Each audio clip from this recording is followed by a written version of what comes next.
What's going on, guys? It's O from Mount Confidence back with another video.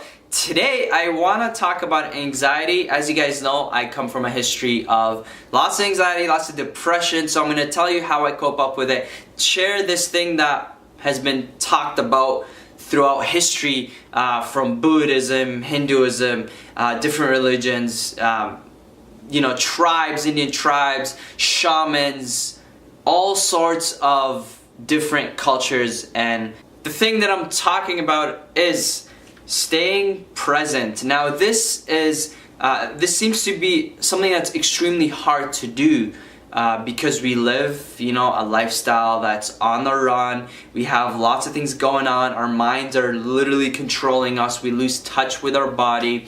Lots of things happen that cause us to be in our head most of the time. And you get to see people, when you go in the bus or you walk around, like no one's really there. Like no one's just there. Like you kind of sense it, either they're on their phone or they're listening to music and just dazed off because people are overwhelmed with life. By 2020, and this comes from the World Organization of Health, or World Health Organization, whatever, they literally said that depression, anxiety will be the most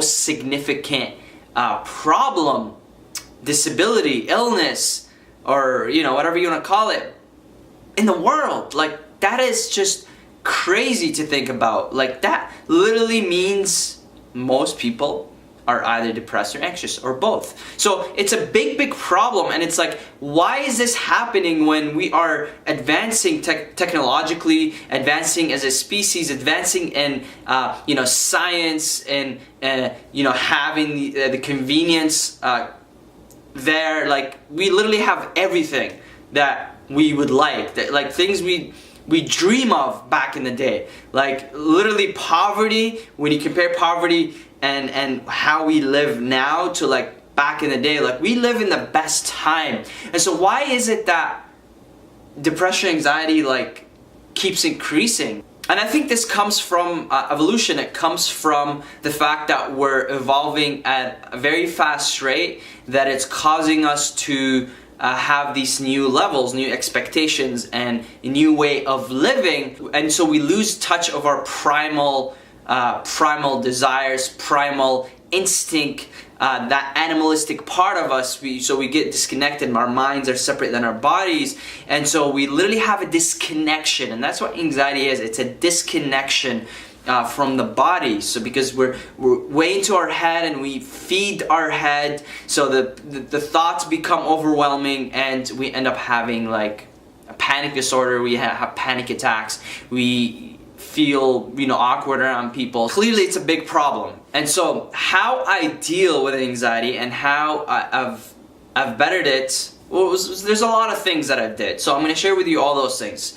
The first thing that I did was I started to do soft practices. So stretching, meditating, things that really get me to focus on my breath, or focus on my muscles, focus on my body.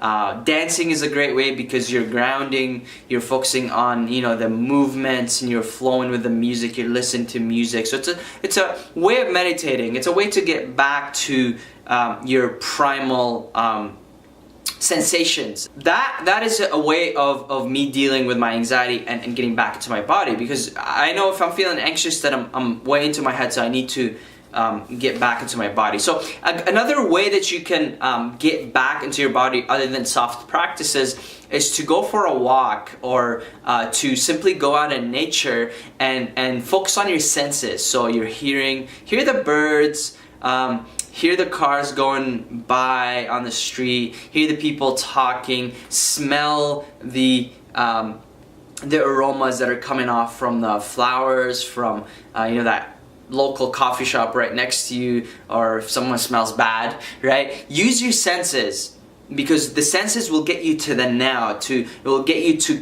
become more present. And when you're present, there's no such thing as depression or anxiety. There is no such thing as, there's just pure contentment, pure connectivity, and it feels like you don't need anything in life. You don't need to pursue anything because everything's perfect. And that's reality. Everything is perfect. It's just that we have all these expectations and places that we want to be in, and so we end up being overwhelmed by those things. A great way to get back into your body is also the very simple act of lying down and listening to something that's called binaural beats. And it's basically this technology you can find on YouTube. A lot of these, you can just type in binaural beats, and it's a technology where it literally makes your brain go into these is it higher frequencies or lower frequencies? It gets you into this theta and delta waves, which is basically when you're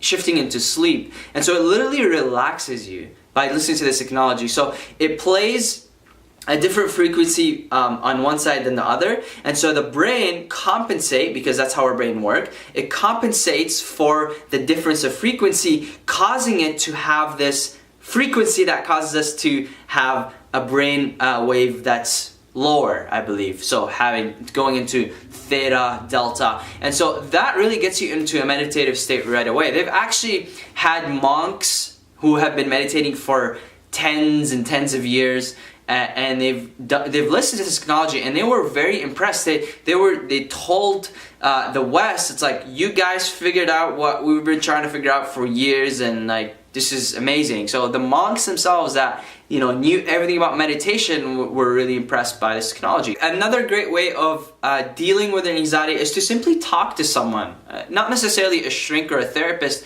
but a good friend. And a friend that will just listen, not try to solve your problems, a friend that will just listen. Because sometimes your thoughts are so much bigger than they actually are, and so much more vague, and you have this fog over your head that you don't know what these thoughts really mean or what they are really until you put them out, you speak them, you let them come out of your mouth. You will literally, by just hearing yourself talk, you're like, what the hell? Why am I making this bigger than it actually is? Or you'll have these revelations. It's like, whoa, like I was actually thinking that. Like, that sounds really stupid, right? So by just simply talking to someone, letting that gush out. Because what do you feel when you're anxious? This is like, it's almost someone's choking you, because it's almost like you gotta release this stuff, you gotta release these thoughts somewhere, you gotta put them somewhere. It's energy that needs to be released. That's what anxiety is.